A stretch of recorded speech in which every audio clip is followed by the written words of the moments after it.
અંગ દઝાડતી ગરમી માટે નાગરિકો રહે તૈયાર। રાજ્યમાં હીટવેવની હવામાન વિભાગની આગાહી। આજે કચ્છ અને રાજકોટમાં હીટવેવનું એલર્ટ। કાલે અમદાવાદ, વડોદરા, બનાસકાંઠામાં હીટવેવનું એલર્ટ। કાલે અમરેલી, ભાવનગર, બોટાદમાં હીટવેવનું એલર્ટ। કાલે સુરેન્દ્રનગર અને રાજકોટમાં હીટવેવની આગાહી। સુરત, વડોદરા, કચ્છમાં પણ કાલે હીટવેવનું એલર્ટ।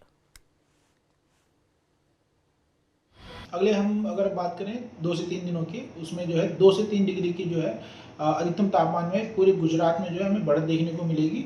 साथ ही साथ इस बढ़त की वजह से जो है गुजरात के कुछ हिस्सों में हमें जो है हीट वेव देखने को प्रिवेल करेगी। साथ ही गुजरात रीजन में अगर हम बात करें, उसमें डे 2 में जो है अहमदाबाद, गांधीनगर, बनासकांठा, सूरत और बड़ौदा डिस्ट्रिक्ट शामिल है, जहाँ पे डे 2 और डे 3 में जो है हीट वेव देखने को मिल सकता है और तापमान 40 तथा 41 डिग्री के आसपास रहने की संभावना है। અંગ દઝાડતી ગરમી માટે નાગરિકો રહે તૈયાર। રાજ્યમાં હીટવેવની હવામાન વિભાગની આગાહી। આજે કચ્છ અને રાજકોટમાં હીટવેવનું એલર્ટ। કાલે અમદાવાદ, વડોદરા, બનાસકાંઠામાં હીટવેવનું એલર્ટ।